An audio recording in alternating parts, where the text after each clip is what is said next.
सुनाइए जिस कथा को सुखदेव जी ने सुनाया था। कथाम भागवतीम पुण्याम यदा हम भगवान चुका। महर्षि वेदव्यास के पुत्र परमहंस शुकाचार्य ने जो परीक्षित को कथा सुनाया था, और जिस परीक्षित की भगवत कथा सुनने से, भागवत कथा सुनने से 7 दिन के अंदर ही मुक्ति मिल गई थी। 7वें दिन जाते जात वो हम लोग भागवत कथा सुनना चाहते हैं। ऋषियों ने निवेदन किया, महाराज कि कस्मिन् युगे प्रवृत्तेयं स्थाने वाके नहीं। ध्यान दीजिए, ऋषियों ने प्रश्न क्या किया महाराज कि कस्मिन् युगे प्रवृत्तेयं स्थाने वाके नहीं तुना कुतः संचोदितः कृष्णः कृतवान् संहितां मुनि। परमहंस श्री सुखदेव महामुनि ने परीक्षित को किस जगह पर, किस स्थान पर और किस निमित्त ये श्रीमद् भागवत कथा सुनाया है, आप कृपा करके हम सभी लोगों को सुनाइए। तो सुंदर जो है सुत जी कहते हैं, देखो इस श्रीमद् भागवत महापुराण को महर्षि वेदव्यास जी ने बनाया है। महर्षि वेदव्यास जी ने अपने पुत्र सुखदेव को सुनाया और सुखदेव ने परीक्षित को सुनाया। एक बार जानते हो हुआ क्या, एक बार महर्षि वेदव्यास जी अपने आश्रम में रह रहे थे। बोलो जय श्री कृष्णा, जय श्री कृष्णा। महर्षि वेदव्यास जी अपने आश्रम में रह रहे थे। एक दिन उनको चिंता हुई, मन उनका खिन्न हो गया। आज जप करने में, आज स्वाध्याय करने में मन लग नहीं रहा था। कभी कभी होता है हम लोगों के जीवन में भी, साधकों भक्तों के भी जीवन में भी कोई कार्य करना चाहते हैं और कार्य की प्राप्ति नहीं हो पाती है, फल की प्राप्ति नहीं हो पाती है।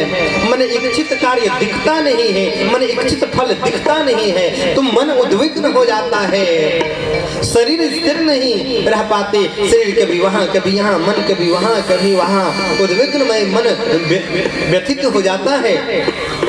महर्षि वेदव्यास जी का मन लग नहीं रहा था, चिंतित थे। अचानक देवर्षि नारद का आगमन हुआ और देवर्षि नारद महर्षि वेदव्यास जी से पूछा, प्रभु महर्षि आप चिंतित क्यों हैं? कि पराशर्य महाभाग भवतः कचिदात्मना परितुष्यति शारीर आत्मा मानस एव वा। नारद जी ने कहा, आपके शरीर और मन को देखकर के लगता है कि आपका मन शांति नहीं है। आपके शरीर की गति को देख करके, आपके भ्रूभंगिमा को देख करके ऐसा लगता नहीं है कि आपका जीवन प्रसन्नमय है, शांतिमय है। क्या बात है, क्यों आप व्यथित हैं, क्यों दुखित हैं? महर्षि वेदव्यास जी ने कहा, देखो जी, हमने इस समाज के लिए क्या नहीं किया। हमें इस समाज के कल्याण के लिए हमने 17 पुराणों को हमने बनाया। वेद एक रूप में थे। जब हमने देखा कि लोगों को पूर्ण भाग में वेद समझ में नहीं आता, तो उस वेद को मैं 4 भाग में कर दिया। ऋग्वेद, सामवेद, अथर्ववेद, यजुर्वेद, 4 भागों में बांट दिया। जब उनको 17 पुराण समझ में नहीं आ रहे थे, तो हमने छोटे छोटे संहिताओं को बनाया, छोटे छोटे ग्रंथों को बनाया। सरल से सरल ग्रंथ समाज को दिया कि जिसको ये पढ़कर अनुसरण करके अपने जीवन को सफल बनावे और भगवत प्राप्ति कर ले। लेकिन मैं देख के आ रहा हूँ, इस संसार में कोई भगवत प्राप्ति के तरफ अग्रसरित नहीं हो रहा है। सभी के सभी लोग भगवान से विमुख हो रहे हैं। कोई धर्म भी कर रहा है तो धर्म अधर्म के रूप में कर रहा है, धर्म भी करता है तो देखो जी, केवल दिखावे के लिए धर्म करता है, करता तो अधर्म है, धर्म का आड़ है। मेरा मन बड़ा दुखित है। जीवों की हत्या हो रही है, बलि दी जा रही है, यज्ञ हो रहा है, बड़े बड़े यज्ञों में इतनी सारी बलियां दी जा रही हैं, मेरा मन बड़ा दुखित है। मैंने सोचा कि जहां शास्त्रों का पकड़ नहीं है तो बड़े बड़े यज्ञों में कुछ बलि की प्रथा है, तो जो लोग रोज करते हैं कम से कम एक दिन तो करेंगे, और धीरे धीरे वो भी छूट जाएगा। जब उन्हें शास्त्रों में ज्ञान हो जाएगा, धर्म के प्रति उनका मन झुक जाएगा, तो उससे दूर हो जाएंगे बलि प्रथा से। लेकिन अभक्त भोजन को खाने वाले बलि को ही प्रधान मानने लगते हैं और उस बलि के माध्यम से धर्म को प्रचार करने लगते हैं। बताओ, देवर्षि नारद उनकी मन की बात को समझे और निवेदन किया, व्यास जी महाराज, आपने तो इतना शास्त्र बताया, सब में यज्ञ का नियम बताया है कि नहीं, शास्त्रों में ये यज्ञ करो, इस यज्ञ का ये विधान है, ये उसके फल है, आप उसमें उसी का वर्णन, उसी का सब निरूपण किया है। किसी में भक्ति का निरूपण नहीं किया, किसी शास्त्र ऐसा आपने नहीं बनाया जिसमें भगवान और भक्त का मिलन कैसे होता हो, सरल से भी सरल भक्त भगवान को कैसे प्राप्त कर लेता है, आपने ऐसा समाज को दिया नहीं। ज्ञानियों को भगवान मिलते हैं लेकिन अज्ञानियों को नहीं मिलते हैं, अज्ञानियों को भी भगवान नहीं मिलेंगे। लोगों को ऐसा मन में भाव हो गया है। कोई ऐसा आप पुराण बनाइए कि अज्ञानियों को भी भगवान मिलते हैं, जो भक्त हैं उन्हें मिलते हैं, जो दुष्ट हैं पापी हैं उन्हें भी मिलते हैं, भगवान सबका कल्याण करते हैं। कोई ऐसा ग्रंथ समाज को दीजिए। एक गुरुजी थे, गुरुजी ने देखा कि एक मेरा शिष्य जो है नित्य जो है मदिरा का पान करता है, नित्य मदिरा का पान करता है। वो आया गुरुजी के पास और कहा, गुरुजी मैं मंत्र लेना चाहता हूँ, दीक्षा लेना चाहता हूँ। गुरुजी ने कहा, बेटा ले लो, लेकिन मैं देखो गुरुजी मैं तो मेरा खान पान सही नहीं है। गुरुजी ने सोचा इसको मंत्र नहीं दूंगा तो भगवत विमुख हो जाएगा, इसको कोई ऐसा उपाय कर दूं ताकि भगवान से जुड़ जाए। गुरु का काम है अपने शिष्य को भगवान के तरफ जोड़ना। गुरुदेव ने कहा, अच्छा चलो हफ्ते में एक दिन केवल खाना। गुरुजी ने मन बनाया कि जब 2-4 साल बीत जाएंगे तो कह देंगे कि बेटा वो भी छोड़ दो, तो छोड़ देगा। अब तो वो जो है शिष्य जो है सब गुरु भाइयों से कहने लगा, अरे तुम लोग कहते हो कि गुरुजी मना करते, हमको तो कहा है कि एक दिन खा लेना। एक शास्त्र में लिखा था कि वेद पढ़ना अशुद्ध अवस्था में गलत है। एक पहले पृष्ठ पर लिखा था कि अशुद्ध अवस्था में, और दूसरे पृष्ठ पर लिखा था कि वेद पढ़ना पाप है। अब उसने पन्ना खोला, दूसरा वाला ही पढ़ लिया, पहले वाला पढ़ा नहीं। अब वो घूम घूम करके प्रचार करने लगा, वेद पढ़ना गलत है, वेद पढ़ना गलत है। भाई सब ज्ञानियों को पता चला, अब वही अपने आप को सबसे बड़ा ज्ञानी कहने लगा। सब लोग जुटे और सबके सामने खोल करके दिखा दिया। जो ज्ञानी लोग थे पहले के पृष्ठ खोले, कहे बेटा ये क्यों नहीं पढ़े, ये तो पढ़ो कि अशुद्ध अवस्था में ये शरीर हमारा अशुद्ध रहे तब वेद पढ़ना पाप है, और तुम केवल डायरेक्ट पढ़ ली कि वेद पढ़ना पाप है। अपने मन की पूर्ति करने के लिए अभक्षाभक्ष भोजन को लोग मानने लगते हैं। मेरा मन बड़ा दुखित है। नारद जी ने कहा, देखो संतों का सुंदर गान करो, संत चरित्र लिखिए कि संतों की भी सेवा करने से भगवान की प्राप्ति हो जाती है। भगवान की प्राप्ति यज्ञ करने से होती है, भगवान की प्राप्ति मंत्र जाप करने से होती है, भगवान की प्राप्ति नाम जप करने से होती है, भगवान की प्राप्ति लीला का दर्शन करने से होती है, और भगवान की प्राप्ति संतों भक्तों की सेवा करने से भी भगवत प्राप्ति हो जाती है। ऐसा शास्त्र का आप निरूपण करें, क्योंकि मैं संतों की सेवा का महत्व जानता हूँ। देवर्षि नारद ने कहा कि देखिए मैं दूसरे के जीवन की बात नहीं कह रहा हूँ, मैं अपने जीवन की बात बताऊं महाराज। संतों की सेवा, ब्राह्मणों की सेवा, गुरुजनों की सेवा करने से इतना बड़ा फल मिलता है कि मैं दूसरे को क्या कहूँ। मुझे देख रहे हो ना, मैं नारद, मैं पहले दासी पुत्र था। अपनी जीवन सुनाना शुरू किए कि अहम पुराती तब भवम मुने दास्यास्तु कस्याश्चन वेदवादिनः निरूपितो बालकैव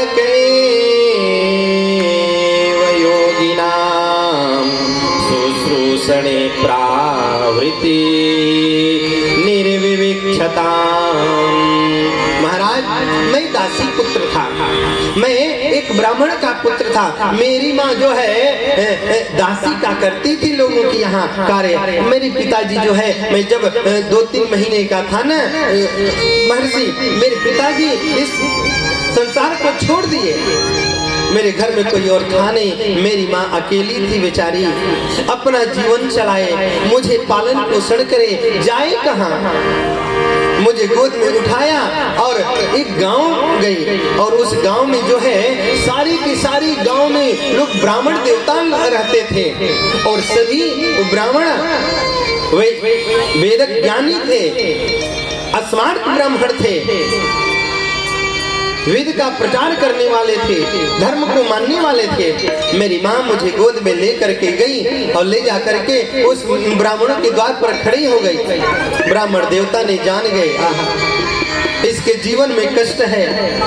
बेटा क्या बात है? मेरी माँ ने सब बात बता दिया। मेरे बेटा का पालन पोषण करना है, जीवन का कोई आधार नहीं है मेरा। ब्राह्मण देवता ने कहा, बेटी अंदर जाओ, तुम्हारी माँ अंदर है, मेरी पत्नी अंदर है, जाओ अंदर।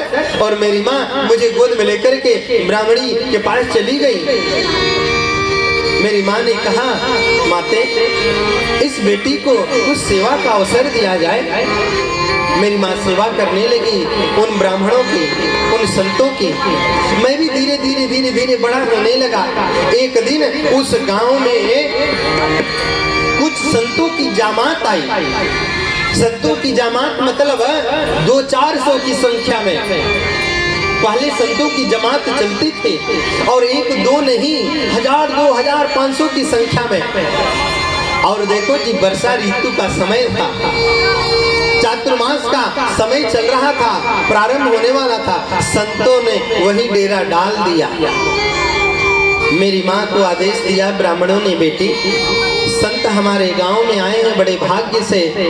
ब्रज के लोग गाते हैं, संत हमारो घर पाहुनो आज आयो, इनकी सेवा करो कल्याण होगा।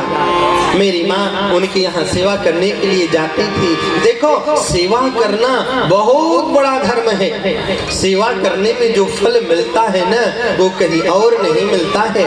मेरी माँ जब संत लोग भोजन बना करके जो बर्तन इत्यादि रखते थे, उसकी सेवा करती थी। भगवान की पूजन का बर्तन पात्र जो था, उसकी सेवा करती थी, साफ सफाई करती थी।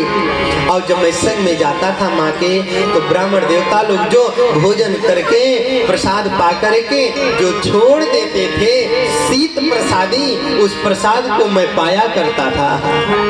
धीरे धीरे धीरे धीरे धीरे मैं बड़ा होने लगा। 4 महीने के समय बीत गए, चातुर्मास बीत गया। मेरा मन जो है संतों के संग में लगने लगा। जब संत लोग बैठ करके धुनी रमाते थे, कीर्तन संकीर्तन गाने लगते थे, मैं भी खजड़ी उठा करके सीताराम सीताराम राधे श्याम बोलने लगता था।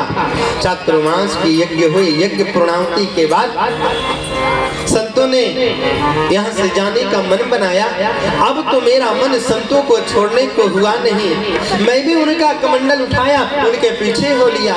मेरी माँ ने मेरी हाथ को पकड़ लिया, बेटा अब मैं तो वृद्ध हो चुकी हूँ, तुम्हारे पिता तो है नहीं। अब इस वृद्ध माँ की एक सहारा केवल तुम ही हो।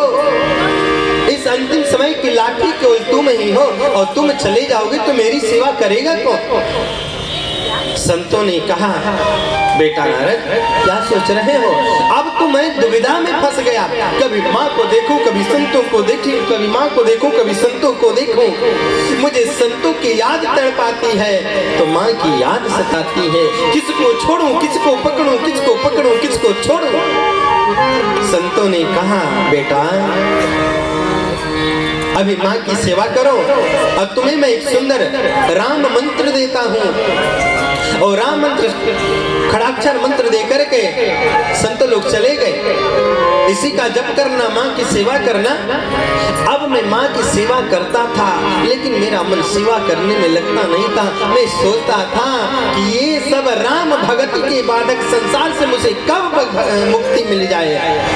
संसार में कोई किसी का है नहीं। एक दिन रात में मेरी माँ को सर्प ने डस लिया, मेरी माँ की मृत्यु हो गई। अपने स्वजनों की मृत्यु होने पर हम रोते हैं, खिलाते हैं, बहुत रोते हैं। लेकिन नारद जी कहते मैं तो प्रसन्न हो गया, मैं ताली बजा बजा करके नाचने लगा। भगवान ने मुझे अवसर दे दिया भजन करने का, मुझे इस गृहस्थ आश्रम से मुक्त कर दिया। माँ की संसारिक क्रियाओं को किया और कर करके जंगल में जा करके खड़ाक्षर राम महामंत्र को जप करने लगा। जप करते करते करते करते करते एक दिन प्रभु ने मुझे दर्शन दिया और एक क्षण मात्र हमारे हृदय में वो झांकी आई और झांकी आकर के वो झांकी समाप्त हो गई। और समाप्त होने के बाद, झांकी के जाने के बाद, जिस प्रकार से नाग की मणि को कोई चुरा लेता है तो नाग फन पटक पटक करके बिलखने लगता है, तड़पड़ाने लगता है, वही स्थिति मेरी हो गई। मनसी व्योम वाणी हुई, आकाश वाणी हुई, बेटा इस जन्म में इतना ही, अगले जन्म में तुम नारद बनोगे, तुम ब्रह्मा के मानस पुत्र बनोगे और ब्रह्मा जी के मानस पुत्र बन करके तुम मेरा गीत गाओगे, मेरा नामों का स्मरण करोगे, मेरा नाम की जो है चर्चा करोगे। इसलिए मैं उस जन्म में उतना जप किया, मेरी शरीर छूटी और शरीर छोड़ने के बाद अगले जन्म में मैं ब्रह्मा जी का मानस पुत्र हुआ और ब्रह्मा जी का जब मैं मानस पुत्र के रूप में अवतार लिया, जन्म लिया, तो जो हमारे हाथ में ये जो वीणा देख रहे हैं ना, ये मैं कहीं से खरीदा नहीं, वीणा तो सरस्वती मैया ने दिया। ये देवताओं ने, किसी ने वीणा दिया, किसी ने कमंडल दिया, किसी ने जो है सुंदर राग दिया, किसी ने सुंदर शब्द दिया और उसी नाम शब्द को लेकर के मैं इस पृथ्वी पर नारायण नारायण गाता रहता हूँ। नारद जी ने कहा, सुत जी ने कहा, नारद के शब्दों में सुनिए,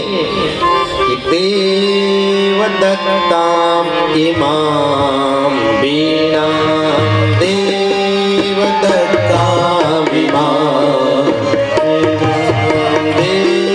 देवदत्ताम इमाम वीणा देवदत्ताम इमाम वीणा देवदत्ताम इमाम वीणा देवदत्ताम इमाम वीणा स्वर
स्वयं भगवान ने दिया।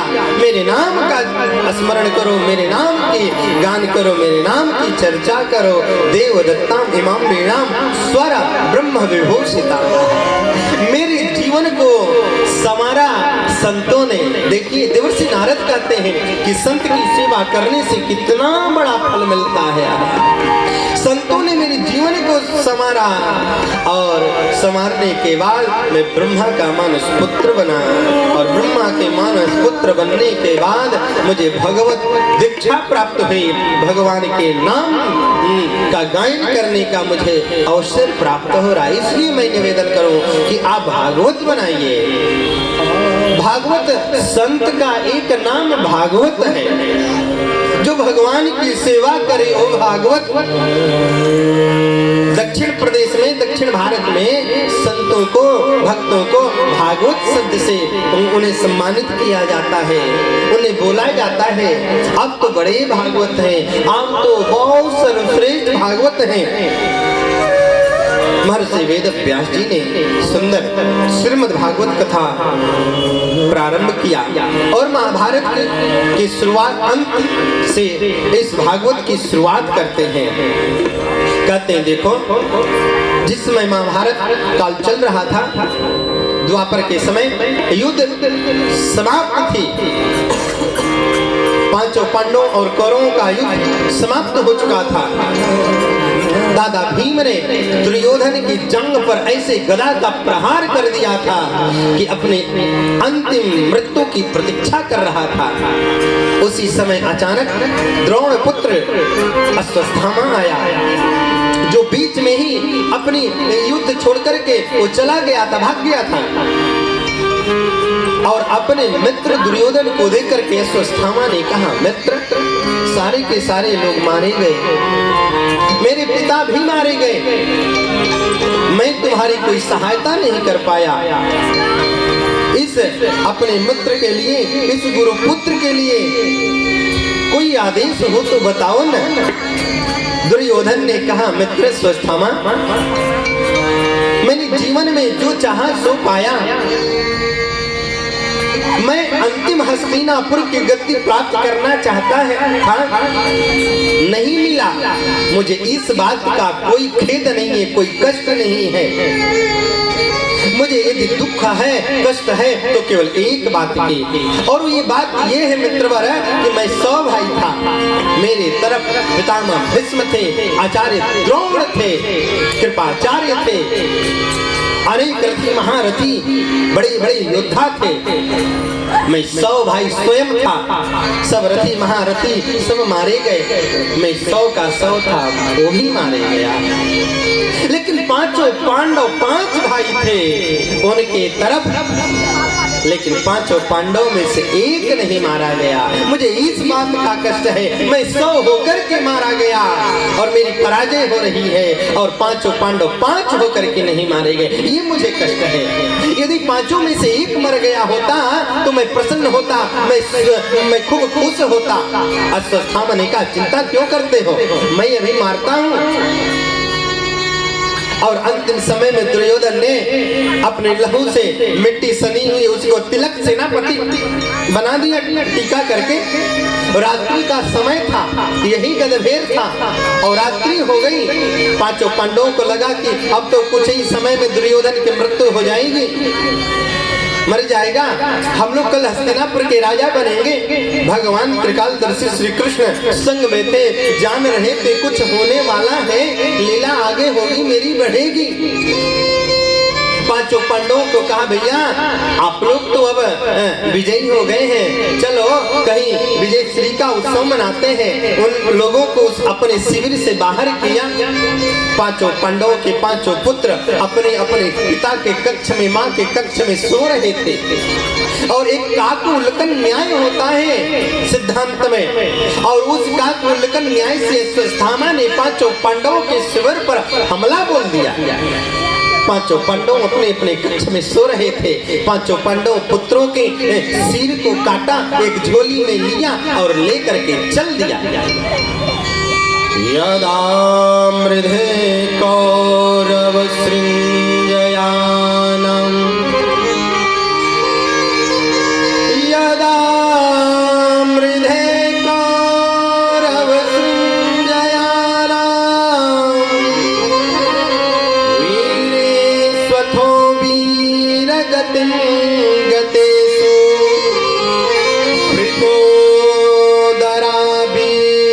भगदाभिमर्शा भगनो रुदन्दे धृतराष्ट्रपुत्रः।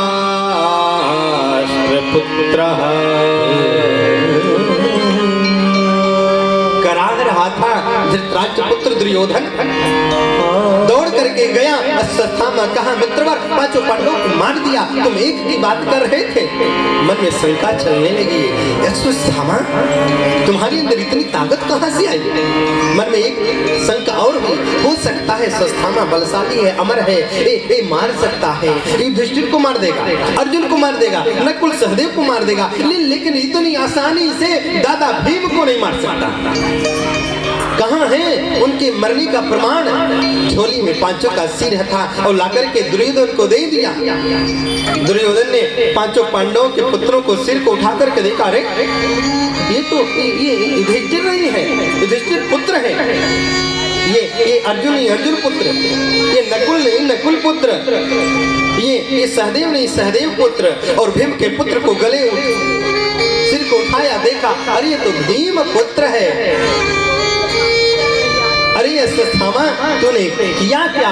तूने तो हमारे वंश को ही उजाड़ दिया, तूने तो कुरु वंश का ही विनाश कर दिया। जब दुर्योधन को पता चला कि मारे गए पांचों पुत्र, बड़ा दुख हुआ और उसका प्राणांत हो गया। कुछ देर के बाद माता द्रौपदी अपने कक्ष में जाती है तो देखती क्या है, हमारे पुत्र मारे गए हैं, पांचों पुत्र मेरे मारे गए हैं। करुण क्रांत हो गया पांचों पांडवों के इस शिविर में।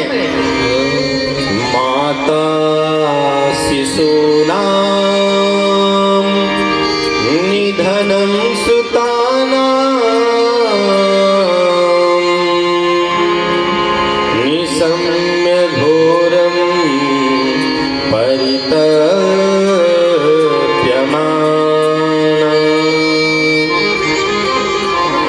माता शिशूनां निधनं सुतानां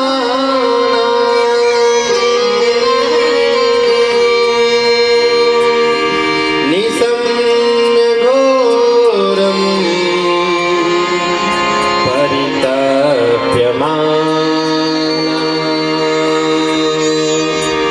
माता अपने शिशुओं के मरने की बात सुन करके करुण क्रांत करके रोने लगती है। और होता भी है, जब देखो जी एक बात बताऊं, माताओं के जीवन में कितना भी कष्ट आ जाए, कितना भी दुख आ जाए, पहाड़ों का दुख टूट पड़े, लेकिन उस दुखों के पहाड़ को माँ सहन कर लेती है। लेकिन एक माँ के सामने उसके बेटे की मृत्यु हो जाए, उसको सहन नहीं कर पाती।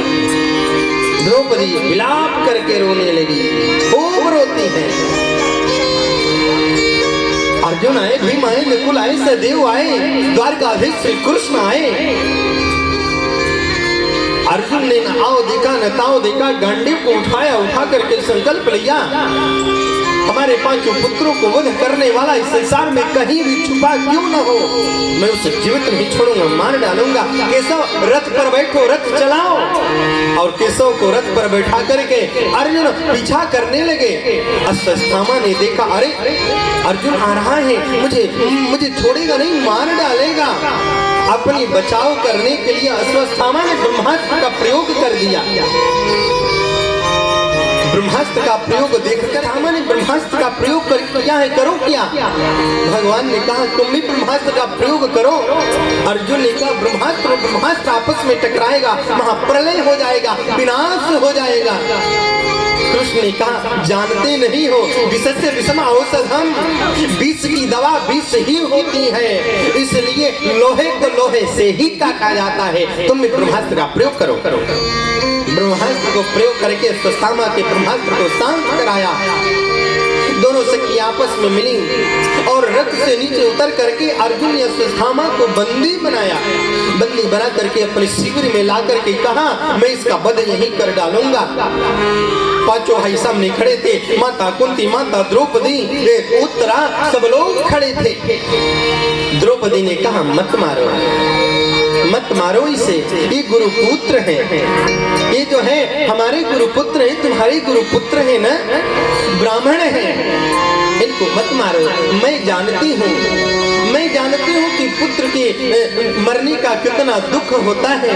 और देखो अर्जुन, तुमने इनके पिता को कुछ दिन पहले मार दिया है।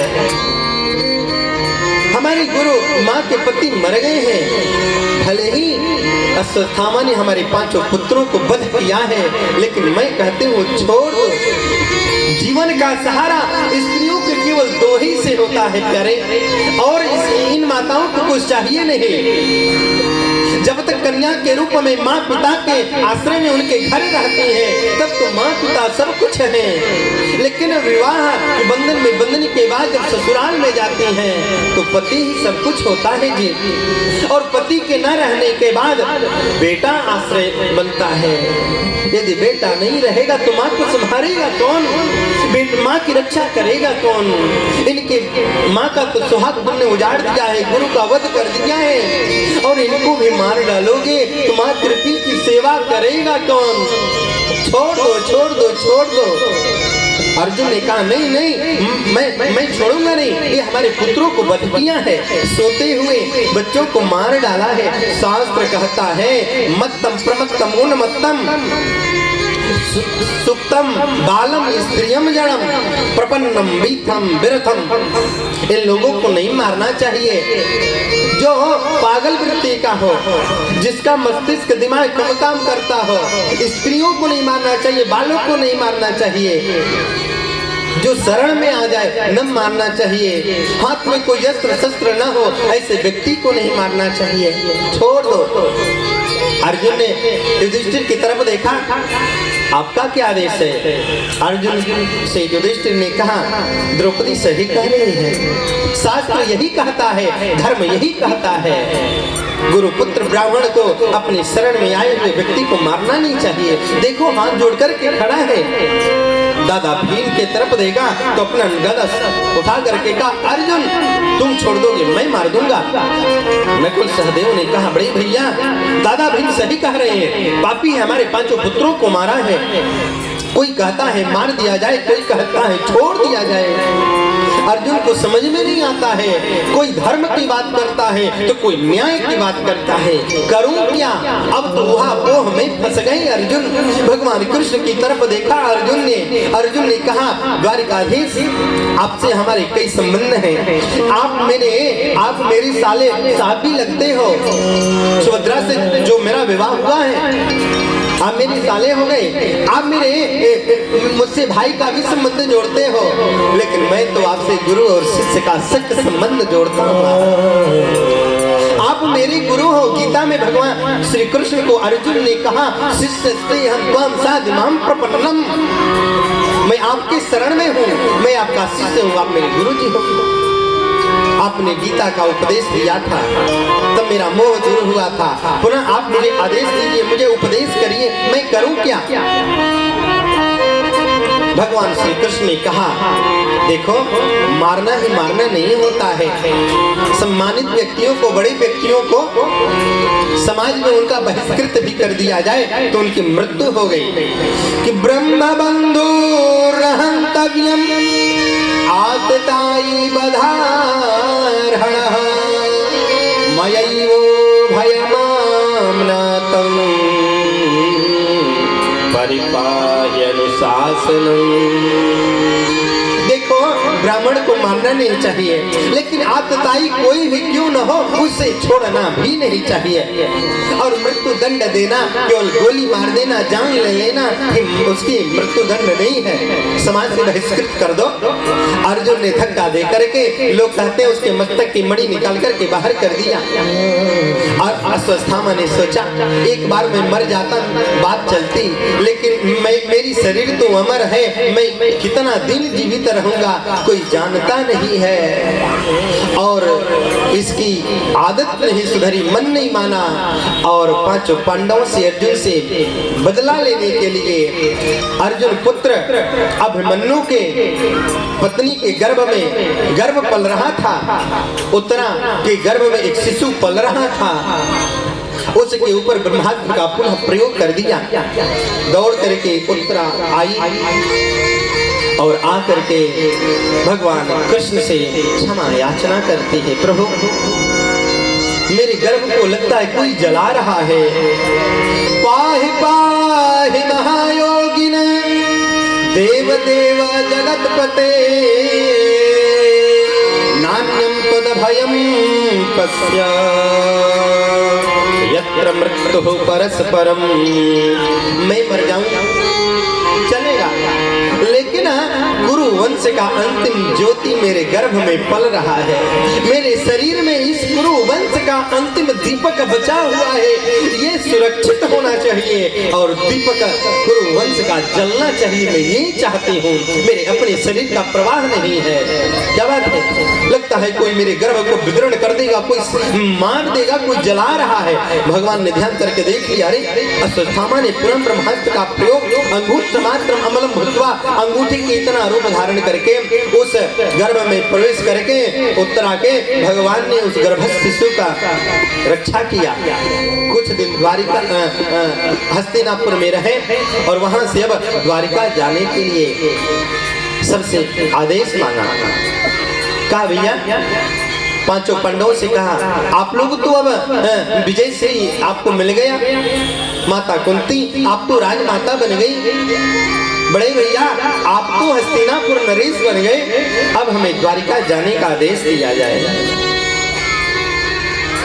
सभी लोगों ने भगवान कृष्ण की विदाई करने के लिए हस्तिनापुर के मुख्य गेट पर आ चुके हैं। भगवान कृष्ण ने हाथ उठा करके कहा, हे हस्तिनापुर वासियों, मैं परमात्मा हूँ, मैं ईश्वर हूँ, मैं कृष्ण हूँ, आप लोग मुझसे जो मांगेंगे मैं आप लोगों को दूंगा। सबने अपने अपने मन की इच्छा के अनुसार मांगा। नकुल और सहदेव ने कहा मुझे बड़े भाइयों की सेवा मिलती रहे। अर्जुन ने कहा हमारा और आपका सख्त संबंध, गुरु शिष्य का संबंध चलता रहे, मैं यही चाहता हूँ केशव। दादा भीम ने हाथ जोड़ करके कहा केशव कृष्ण, लोग हमें बदनाम कर रखे हैं कि इस कुरु वंश के पाकशाला में भोजन गृह में जितना भोजन बनता है, प्रसाद बनता है, उसका आधा तो दादा भीम ही खा जाते हैं। मुझे खाने के लिए लोग बदनाम किए हैं। बोलो जय श्री कृष्णा, जोर से बोलो ना जय श्री कृष्णा। कोई बात नहीं है लोग बदनाम करें खाने के लिए पीने के लिए, लेकिन सोते समय, जगते समय, चलते समय, उठते समय, बैठते समय, रोते समय, हंसते समय कृष्ण आपकी याद आती रहे, आपके चरणों में मन लगा रहे। मैं यही चाहता हूँ। भगवान ने तथास्तु कहा। सबने अपने अपने मन की बात बताई। उत्तरा ने भी वरदान मांगा, सब लोगों ने माना। भगवान की एक बहन है इस घर में, उनका नाम है सुभद्रा।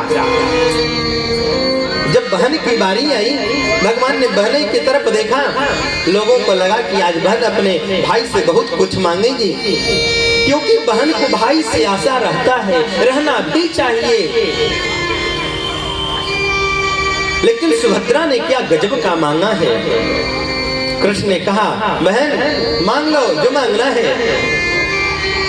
हाथ जोड़कर के आंचल फैला करके सुभद्रा ने कहा कि कृष्ण त्वदीय पद पंकज पुंजरांते अद्यैव मे दिशतु मानस राजहंसा। क्योंकि प्राण प्रयाण समय कफवात पित्तैः कंठावरोधन विधौ स्मरणं कुतस्ते। कंठावरोधन विधौ स्मरणं कुतस्ते।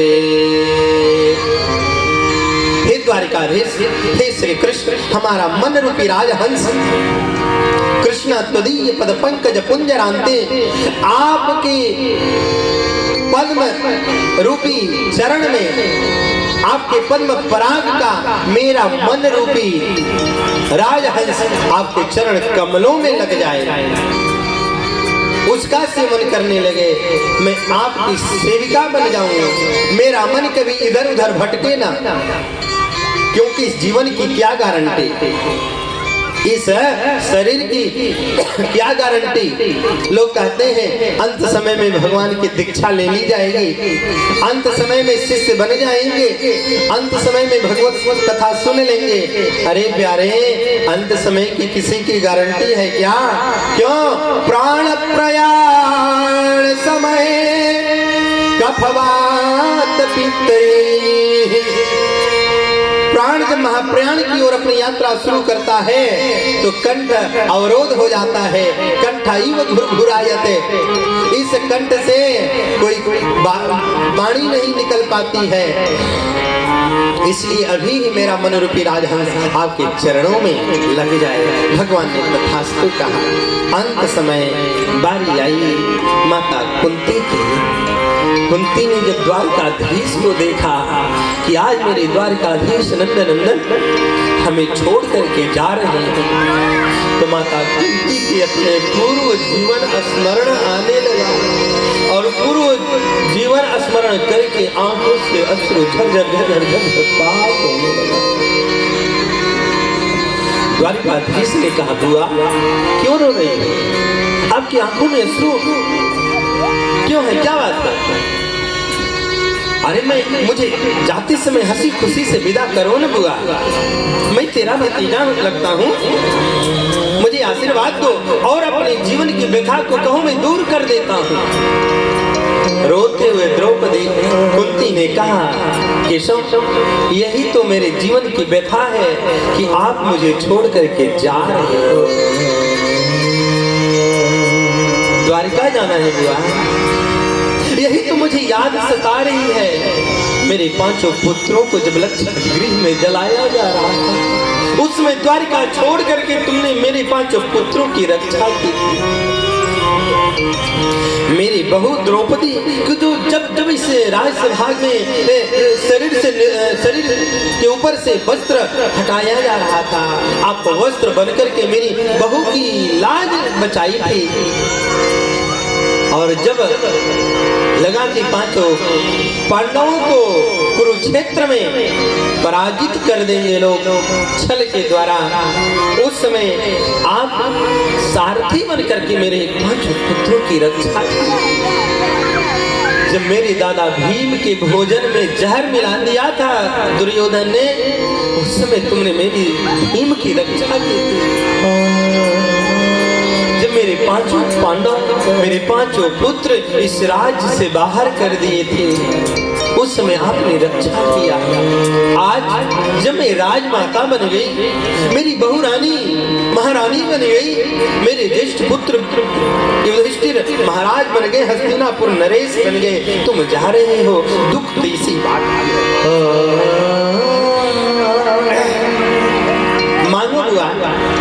हाथ जोड़ करके द्रौपदी ने कुंती ने आंचल फैला करके मांगा, केशव जो मैं मांगूंगी दोगे ना? बिल्कुल बुआ, मैं दूंगा, आगे पीछे मत होना। और क्या गजब का कुंती माता ने मांगा है। आहा, विपदः सन्तु नः शश्वत तत्र तत्र जगत गुरु भवतु दर्शनम यत् स्यात् पुनर्भव दर्शनम्। केशव, आपने विपत्ति में हमारे साथ दिया, विपत्ति में आप सर्वत्र हमारे बच्चों के साथ रहे, लेकिन जब सुख का समय आया, दुख समाप्त हुआ, तो आप मुझे छोड़ करके जा रहे हैं। इसलिए आप मुझे विपत्ति दो कि विपत्ति के समय आप मेरे साथ रहो। द्वारकाधीश ने हाथ पकड़ा माता कुंती का, कहा, बुआ मैं विपत्ति कभी किसी को देता नहीं, मैं तो विपत्ति अपने भक्तों का हर लेता हूँ। जो दूसरा मांगो, दूसरा वरदान मांगो। माता कुंती ने कहा केशव, इस संसार में मुझे क्या नहीं मिला, सब कुछ मिला, लेकिन जब आप विभक्ति दे नहीं सकते तो आप अपने चरणों की भक्ति हमें प्रदान करें। और भगवान ने माता कुंती को अपनी भक्ति प्रदान करके द्वारका स्थान किया। युधिष्ठिर ने अर्जुन को साथ में लगा दिया, द्वारिका इनको छोड़ करके आओ। युधिष्ठिर ने सोचा कि अर्जुन की ससुराल भी तो द्वारिका है, वहाँ कुछ दिन रहेंगे, पुनः आएंगे।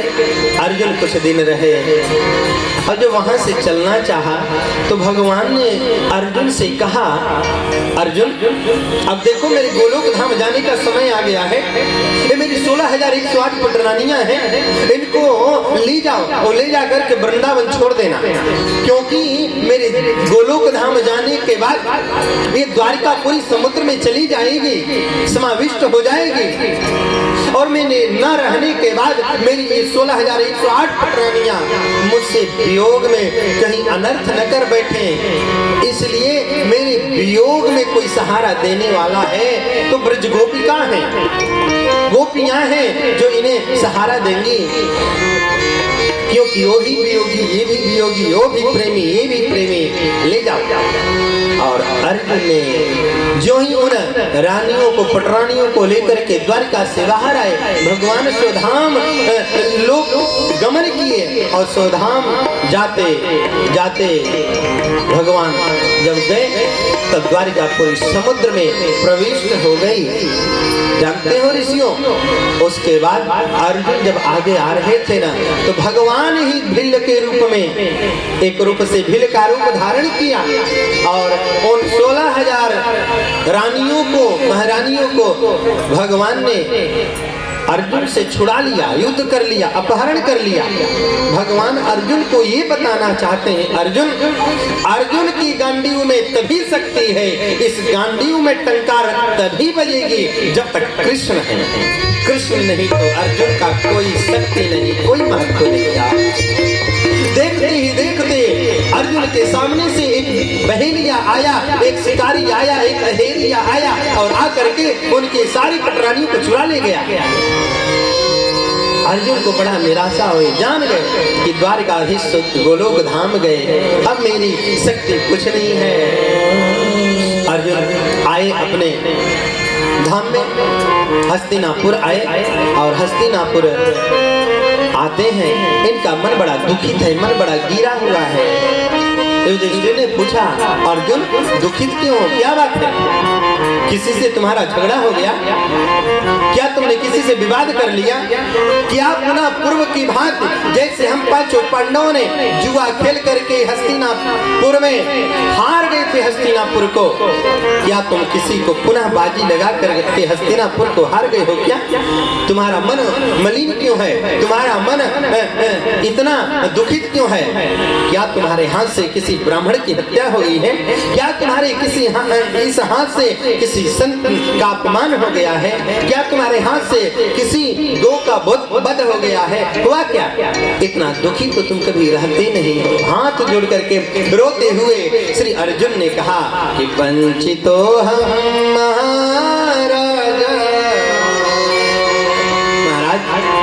जिस प्रकार से हिरणी के सामने, मृगा के सामने उसके शावक को कोई सिंह ग्रास करके लेकर के चला जाए, उसी प्रकार से मेरी ही नेत्र के सामने, हमारे ही सामने भगवान कृष्ण अपनी 16,108 पत्नियों को दिया था, सारी बात बताई थी।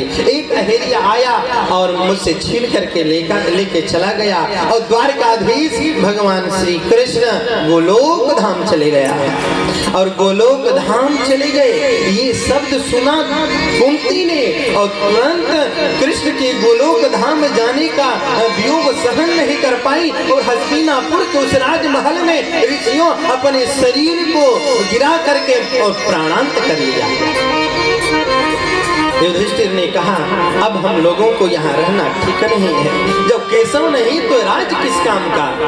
पांचों पांडवों ने विचार बनाया और उत्तरा के गर्भ से एक शिशु का जन्म हुआ था जिनका नाम रखा गया था परीक्षित। बीच में पितामह भीष्म की भी सुंदर चर्चा आती है, कथा आती है। जब पांचों पांडवों के साथ युद्ध चल रहा था तो युद्ध के समय जब सैया पर पितामह भीष्म थे, भगवान कृष्ण जाने से पहले ही पितामह भीष्म के पास जाकर के उनको मुक्त किया। और इधर द्वारिका पुरी से भगवान जब गोलोक धाम गए, पांचों पांडवों ने मन में विचार किया कि अब रह करके हम करेंगे क्या। परीक्षित को राज तिलक किया और राज तिलक करके युधिष्ठिर पांचों पांडव भाइयों के सहित द्रौपदी के सहित स्वर्गारोहण की यात्रा किया। कहते हैं कि अब इस संसार में रह करके अब हम करेंगे क्या, भगवान का भजन करेंगे। जिसकी लागी रे लगन घन श्याम से, जिसकी लागी रे लगन भगवान में, उसका दिया भी जलेगा हर तूफान में। जिसकी लागी रे लगन भगवान में, उसका दिया भी जलेगा हर तूफान में। जिसकी लागी रे लगन भगवान से, उसका दिया भी जलेगा हर तूफान में। जिसकी लागी रे लगन भगवान में, उसका दिया भी जलेगा हर तूफान में।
श्याम रे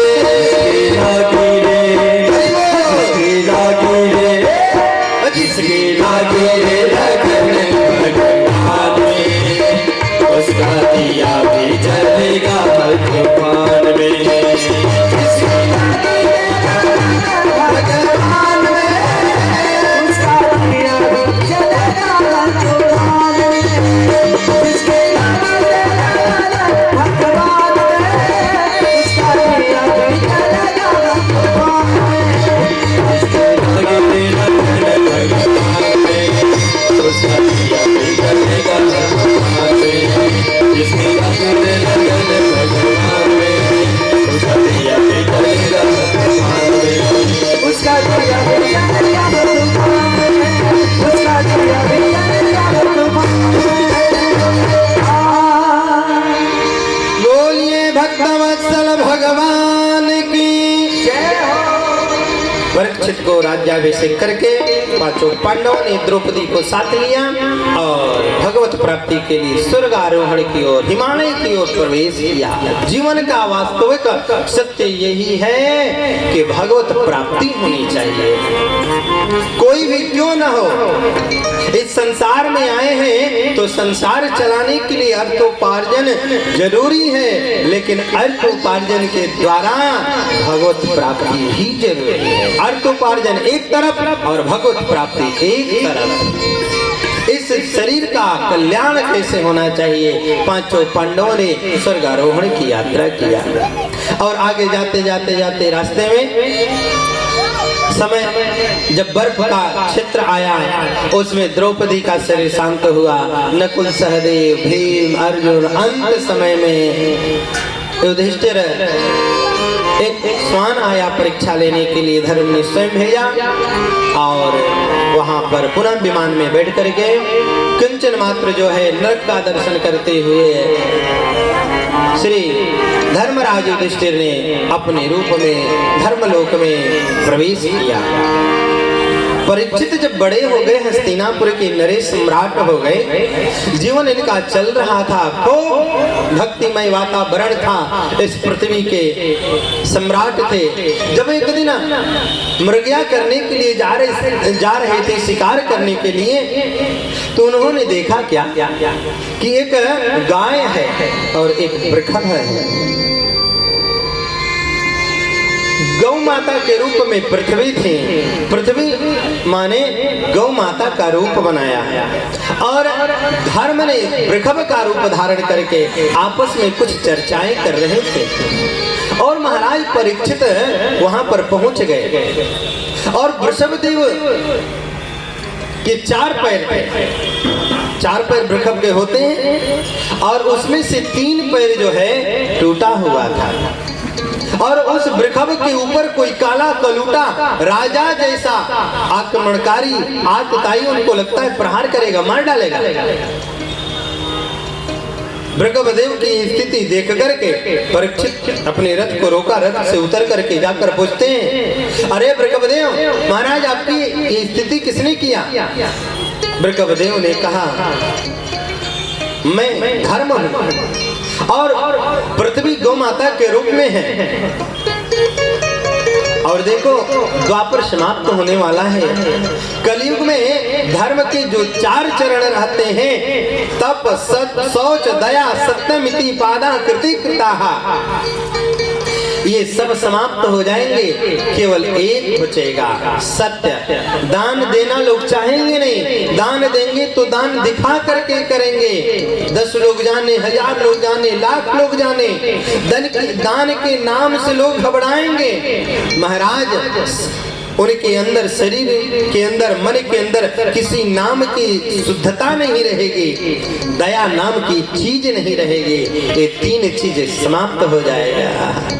कभी कभी सत्य बोलेंगे जीवन में 24 घंटा में एक बार, तो सीना तान करके कहेंगे कि मैं ही तो सत्यवादी राजा हरिश्चंद्र हूँ। बोलो जय श्री कृष्ण, जय श्री कृष्ण। परीक्षित ने सांत्वना दिया, चिंता मत करो।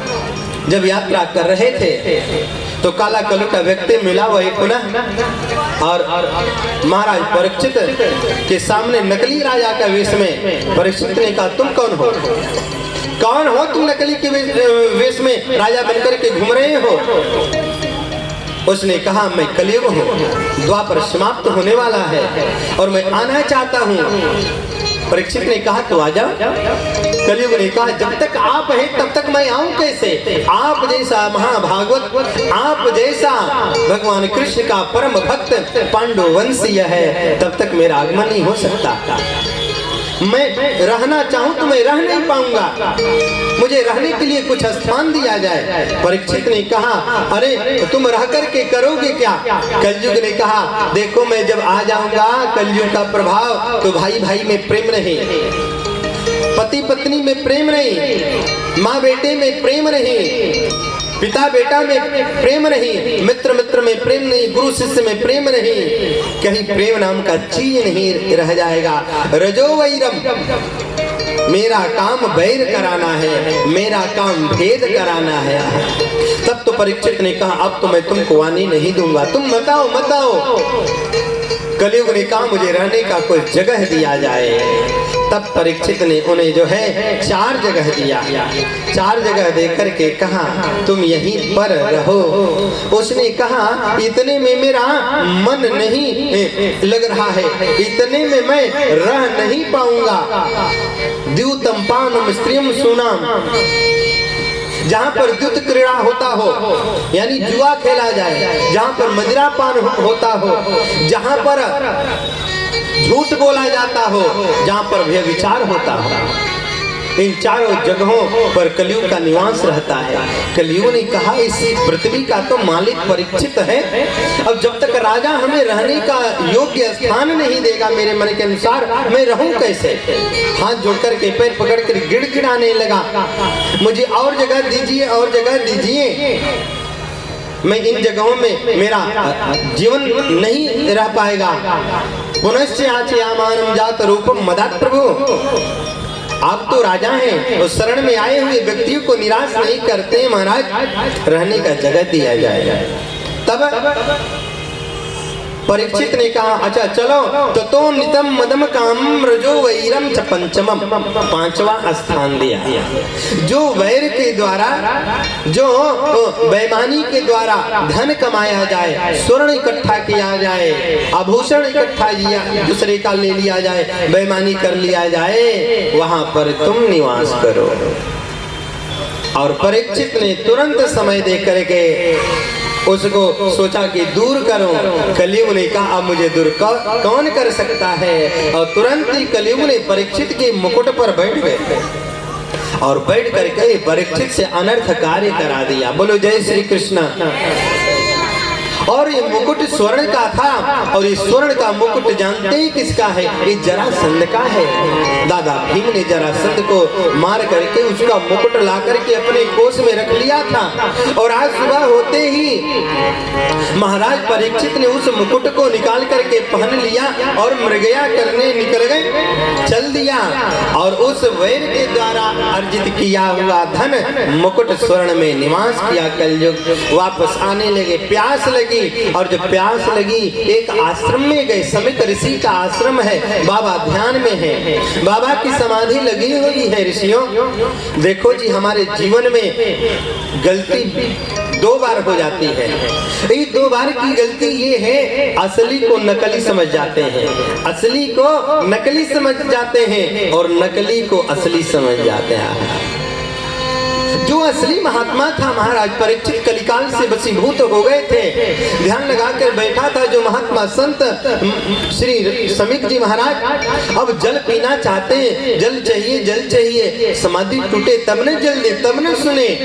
परीक्षित को लगा ये तो ढोंगी बाबा है, ये मुझे देकर के मेरा सेवा नहीं करना चाहता, मेरा सम्मान नहीं करना चाहता, मेरा अपमान करना चाहता है, तो मैं भी अपमान कर दूंगा। यही कलयुग है। अपमान का बदला अपमान से हम लेने की मन में भावना करते हैं, तो वही कलयुग है। अपमान करता है कोई तो उसे भूल जाओ। ये द्वापर है, द्वापर में भूलने सिखाया गया है। क्षमा कर दो, क्षमा कर दो, क्षमा कर दो। और कलयुग ने बदला लेने सिखाया है। मरा हुआ सांप पड़ा था, अपने बाण से सर्प को उठाया और ऋषि के गले में डाल दिया और वहां से चल दिए। ऋषि पुत्र श्रृंगी को पता चला, हाथ में जल लिया और जल लेकर के श्राप दे दिया। हमारे पिता को जो कोई भी व्यक्ति क्यों न हो और हमारे पिता को इस प्रकार से जो अपमान किया है, गले में मरा हुआ सर्प डाला है, इति लंघित मर्यादम तक्षकः सप्तमे हने दक्षते स्म कुलंगारम चोदितो में तद्द्रोहम्। आज के 7वें दिन सप्तमे हनि तक्षक नाम का सर्पों से डसेगा, मर जाएगा। श्राप लगा परीक्षित को। परीक्षित अपने घर आए। समीक ऋषि को जब ये बात पता चली, हमारे गले में परीक्षित ने सर्प डाला था, बेटा ने श्राप भी दे दिया है। दो शिष्यों को भेज करके कहा, जाओ महात्मा परीक्षित को कह दो आप अपनी मुक्ति की उपाय कर ले, मुक्ति का साधन करें। और मुक्ति का साधन करने के निमित्त जब परीक्षित को ये पता चला कि मुझे श्राप लगा है, तो ये तो महाभागवत थे। परीक्षित बहुत प्रसन्न हुए जब इनको ये बात पता चला कि हमारे इस हाथ से संत का अपमान हुआ है, इतना बड़ा अपमान, तो मुझे दंड जरूर मिलना चाहिए। और जब ये बात आके गुरु पुत्र शिष्यों ने बताया कि राजन परीक्षित तुम्हें श्राप दे दिया है श्रृंगी ने, तो बहुत प्रसन्न हुए, मुझे दंड का फल मिल गया। और ऋषियों ने ये भी कहा है कि मुक्ति का साधन करो, मुक्ति का साधन करो। तो मुक्ति का साधन होगा कैसे? परीक्षित के पुत्र का नाम था जन्मेजय और जन्मेजय को राज तिलक किया और तुरंत ही परीक्षित वहां से चल दिए गंगा के तट पर सुकताल धाम में आकर के पद्मासन लगा करके समाधि में लीन होना चाहते हैं। लोगों को जब ये बात पता चली कि राजर्षि परीक्षित को श्राप लगा है कि आज के 7वें दिन तक्षक नाम का सर्प डसेगा, सारे ऋषि महर्षि कंदराओं से निकल करके आ रहे हैं। ऐसे महाभागवत का कल्याण होना चाहिए। कोई कुछ बताता है, कोई कुछ बताता है, अनेक उपाय बताए जा रहे हैं, लेकिन परीक्षित को ये बात जच नहीं रही है। सारे ऋषियों का समूह बैठा था।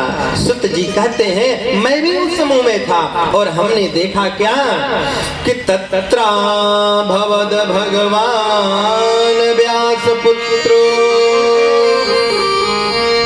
वहीं पर व्यास नंदन का प्रादुर्भाव हो गया।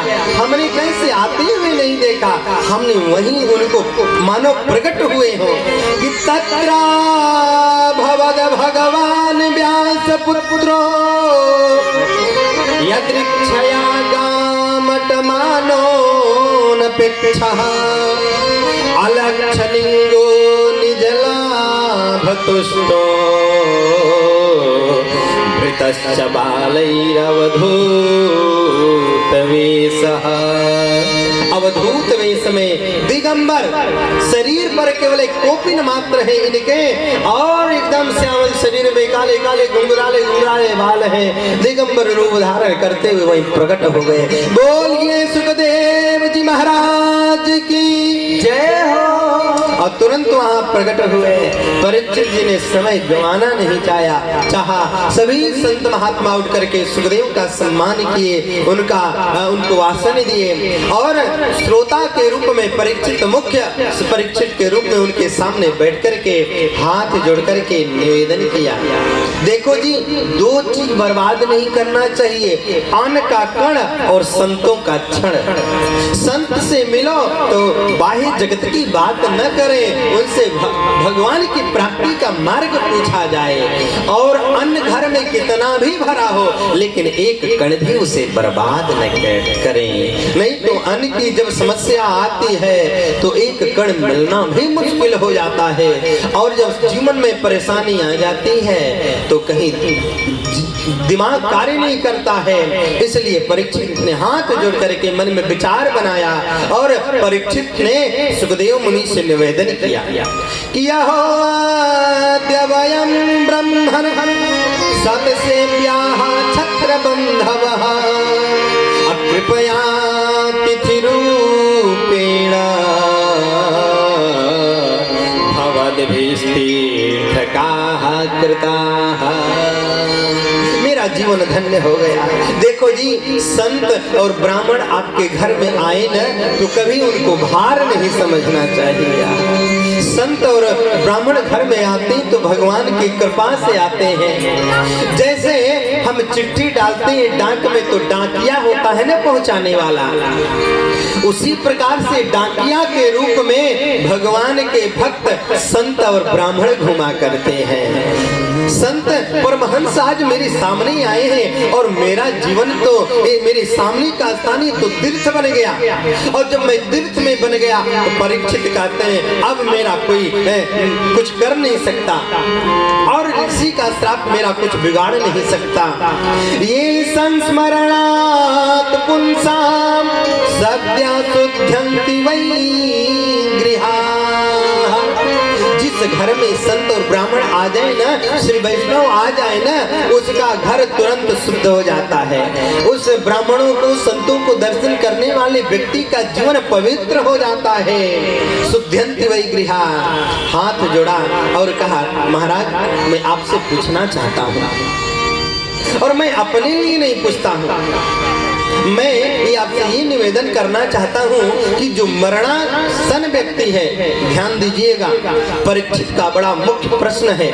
परीक्षित ने बहुत बातें पूछी हैं, लेकिन सबसे पहला प्रश्न ये है कि अतः पृच्छामि संसिद्धिं योगिनां परमं गुरुं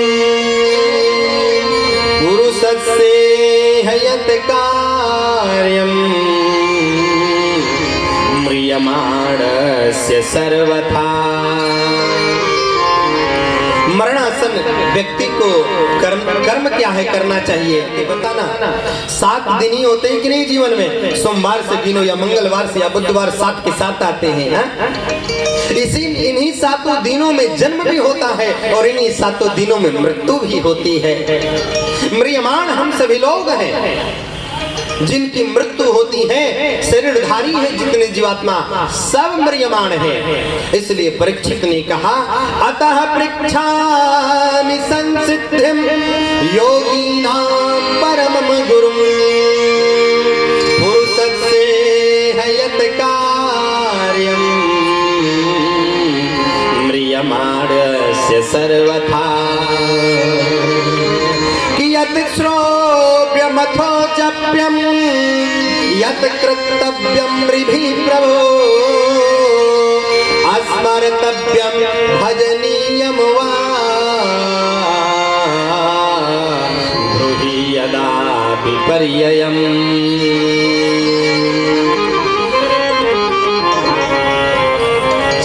मुख्यतः दिशाएं होती हैं, वैसे तो दिशाएं 10 हैं, लेकिन पूर्व पश्चिम उत्तर दक्षिण 4 दिशाओं की चर्चा हर जगह आती है। इस जीवन के 4 अवस्था है, बालावस्था, युवावस्था, फिर प्रौढ़ावस्था और अंत समय में वृद्धावस्था आकर के शरीर शांत हो जाती है। बाल्यावस्था में रहते हैं, ब्रह्मचारी में रहते हैं, गृहस्थ धर्म में जाते हैं, वानप्रस्थी होते हैं और अंत समय में सन्यासी बनते हैं। इसलिए 4 इस शरीर के अवस्थाएं बताई गई हैं। 4 प्रश्न किया, किस चीज का स्मरण करना चाहिए हमको, किस चीज का जप करना चाहिए, किस चीज का ध्यान करना चाहिए और किन के नाम की चर्चा करनी चाहिए। सुगाचार्य जी बहुत प्रसन्न हुए और उनको धन्यवाद ज्ञापित करते हैं। वरीयाने सते प्रश्नः कृतो लोकहितो नृपा आत्मवित सम्मतः पुंसां श्रोतव्यादिषु यः परः। धन्यवाद है, बार बार आपको साधुवाद। हे राजर्षि, आपने जो प्रश्न किया है आप ही पूछ सकते हैं और 4 प्रश्नों का 4 उत्तर देते हैं। कहते हैं देखो आपने 4 प्रश्न किया है ना कि किस चीज का स्मरण, किनका स्मरण, किनका ध्यान, किनके नाम का जप और और किनके स्वरूप का दर्शन करना चाहिए, तो मैं आपको बता दूं, केवल एक ही व्यक्ति है जिसके हम नाम का जप करें, उसके स्वरूप का ध्यान करें, उसके लीला का गान करें और उनके नाम का जप करें। तस्माद् भारत सर्वात्मा भगवान ईश्वरो हरिः श्रोतव्यः कीर्तितव्यश्च स्मर्तव्यश्चेक्षता भयम्। स्मरण करो। देखो, इस संपूर्ण भारतवर्ष जो तुम्हें दिखाई दे रहा है ना राजन, ये भगवान का स्वरूप है यार। ये भगवान का स्वरूप है और भगवान का जो है वक्षस्थल के अंदर की स्थान भारत है, भारत। और भारत में जो हृदय है भगवान का, वो ब्रज क्षेत्र है। ब्रज क्षेत्र में निवास करो, कृष्ण के नाम की चर्चा करो। कृष्ण ही ऐसे व्यक्ति हैं जिनके नाम की गान कर सकते हैं, जिनके स्वरूप का ध्यान किया जाए, जिनके नाम का जप किया जाए, जिनके लीला का दर्शन किया जाए, वही कल्याण करने वाले हैं। राजन, तुम्हारे जीवन में 7 दिन है, चिंता मत करो। तुमने यदि प्रेम से भगवान की कथा को सुना, तुमने यदि मन लगा करके भगवान को कथा को सुना, अपने जीवन में कथा को उतारा, तो मैं विश्वास के साथ कह रहा हूं कि तब तक तुम्हारा कुछ बिगाड़ नहीं सकता, क्योंकि तुम कृष्ण के जब हो जाओगे तो तुम्हारी तो चिंता अब कृष्ण न करेंगे, तुम क्या करोगे? बोलो जय श्री कृष्ण। राजर्षि, तुमने खडवांग का नाम सुना है? तुम जो है चंद्रवंशी हो ना, और वो सूर्यवंशी थे कि खडवांगो नाम राजर्षि। राजर्षि खडवांग थे। देवताओं और दानवों में जब देवासुर संग्राम हुआ तो देवताओं की तरफ से युद्ध किया, देवताओं को विजय मिली। देवताओं ने कहा वरदान मांगो, इंद्र ने कहा वरदान मांगो, तो खडवांग ऋषि ने कहा मैं अपने घर जाना चाहता हूँ। हंस करके देवराज इंद्र ने कहा जाओगे कहाँ? नगर जाऊंगा, अपने घर जाऊंगा, परिवार में जाऊंगा। नीचे देखो, मृत्यु लोक में देखो। राजर्षि खडवांग नीचे देखा तो कई कल्प बीत गए थे, न बेटा न बेटी न पत्नी, बेटा के बेटा, बेटा के बेटा, नाती के नाती, प्रनाती के प्रनाती, सब कई पीढ़ियां बीत गई थी। कहाँ जाओगे? कौन पहचानेगा? कोई तुम्हें पहचानेगा नहीं, भगा देंगे लोग। राजर्षि खडवांग ने कहा तू करूं क्या? अच्छा ये बताओ हमारी आयु कितनी दिन है? अब मैं कितना दिन अब रह सकता हूं इस शरीर से? इंद्र ने कहा 2 क्षण। 2 क्षण? हाँ, बस इतनी ही आयु है, अब तुम मरने वाले हो, इस शरीर को छोड़ने वाले हो। खडवांग ऋषि ने कहा तो बस मैं यही चाहता था कि अब मैं रह करके भगवान का भजन करूं। अब राजर्षि खडवांग ने ताली बजा बजा करके, जोर जोर से नाच नाच करके, गा गा करके कृष्ण का नाम का स्मरण करने लगे, चर्चा करने लगे, जोर जोर से संकीर्तन करने लगे और उनका ध्यान लग गया संकीर्तन में, मन लग गया संकीर्तन में, और अपने उस शरीर से प्राण को निकाल करके कृष्ण के चरणों में विलीन कर दिया। 2 क्षण में जब राजर्षि खडवांग परमात्मा की प्राप्ति कर सकते हैं राजर्षि परीक्षित, तो तुम्हारे जीवन में तो 7 दिन है। चिंता मत करो, चिंता मत करो, तब तुम्हारा कुछ बिगाड़ेगा नहीं। तुम कृष्ण का केवल ध्यान करो, कृष्ण की कथा सुनो, कृष्ण के नाम का जप करो और कथा में ही कृष्ण की लीला का दर्शन करो। और जैसे जैसे पुरुष सूक्त के द्वारा सर्वप्रथम सुखदेव ने भगवान की कथा को सुनाया, सहस्त्र शीर्षा सहस्त्र पुरुषा सहस्राक्ष सहस्रपात। भगवान के सहस्त्र हाथ हैं, सहस्त्र रूप हैं, सहस्त्र आंखें हैं, अनेक रूप हैं, अनेक लीलाएं हैं। इतना अनेक कथा सुना करके बोले देखो भगवान के तो हजारों अवतार हैं, उनमें से 24 अवतार मुख्य हैं, 24 में से 12 अवतार मुख्य हैं, 12 में से 2 अवतार मुख्य हैं। एक मर्यादा पुरुषोत्तम श्री राम और एक लीला पुरुषोत्तम श्री कृष्ण का। मर्यादा पुरुषोत्तम की भी कथा संक्षिप्त में और कृष्ण की भी कथा संक्षिप्त में सुना करके कहा बोलिए भक्तवत्सल भगवान की जय हो। परीक्षित ये है भगवान की कथा। अब परीक्षित का मन तो लग नहीं रहा था। थोड़ा सा संक्षिप्त कथा सुना, उनका मन कहा और निवेदन किया परीक्षित ने, महाराज मैं और विस्तार से सुनना चाहता हूँ भगवान की कथा, आप ये संक्षिप्त में क्यों कहा, विस्तार करके कहिए। राजन, अब लगता है कि तुम्हारा मन कृष्ण के प्रति लगने लगा है। और देखो जी, जब भगवान की कथा सुनते सुनते सुनते न समय की परवाह रहे, न दिन का परवाह रहे, न मौसम का परवाह रहे, और मन लगता जाए, कथा सुनते जाए, और जब मन न भरे तो जानो कि भगवान की भक्ति धीरे धीरे धीरे हमारे मन में आ रही है, जीवन में आ रही है। राधे राधे कहने की आदत अब हो रही है। राधे राधे एक बार जोर से सबको बोलना पड़ेगा, राधे राधे राधे राधे राधे राधे कहने की। देखो जी, राधे राधे सबको कहना है, लेकिन ऐसे करके नहीं, ऐसे करके नहीं, ऐसे करके नहीं, ऐसे करके हाथ खोल करके भगवान के सामने जाया जाता है। मांगना है तो आंचल फैला करके हाथ खोल करके भगवान से मांगिए। जैसे द्रौपदी ने उस सभा में जब वस्त्र हरण होने लगा तो दोनों हाथ उठाए। एक बात बताऊं, भगवान तब तक नहीं आए जब तक द्रौपदी ने बुलाया नहीं, क्योंकि द्रौपदी को भरोसा था युधिष्ठिर पर, द्रौपदी को भरोसा था भीम नकुल सहदेव अर्जुन पर, कृपाचार्य द्रोणाचार्य धृतराष्ट्र गंधारी कुंती इस कुरु वंश के लोगों पर। कृष्ण नहीं आए, दुशासन वस्त्र चीर कर रहा है, हरण कर रहा है, लेकिन जब द्रौपदी को पता चला कि ये कोई मेरी रक्षा नहीं कर पाए तो दोनों हाथ उठा लिया, और हाथ को उठा करके द्वारिकाधीश जा करके जब द्रौपदी ने बुलाया तब द्वारिकाधीश दौड़ करके आ गए और इनकी रक्षा किया। इसलिए हाथ उठा करके एक बार जोर से जयकारा करें, बोलिए भागवत भगवान की जय। राधे राधे राधे कहने की आदत सी हो गई है। राधे राधे राधे कहने की आदत सी हो गई है। राधे राधे राधे कहने की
चाहे डुबा दो या बचा लो, कोई गम भी तो नहीं।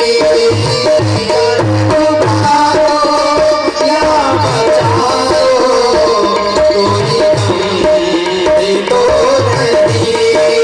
अब चाहे डुबा दो या बचा लो, कोई गम भी तो नहीं। अब तो तेरे नाम, अब तो तेरे नाम, अब तो तेरे नाम मेरे कहने की आदत सी हो गई। राधे राधे राधे कहने की आदत सी हो गई। राधे राधे राधे राधे राधे राधे राधे राधे राधे राधे राधे।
कहने की आदत हो गई है,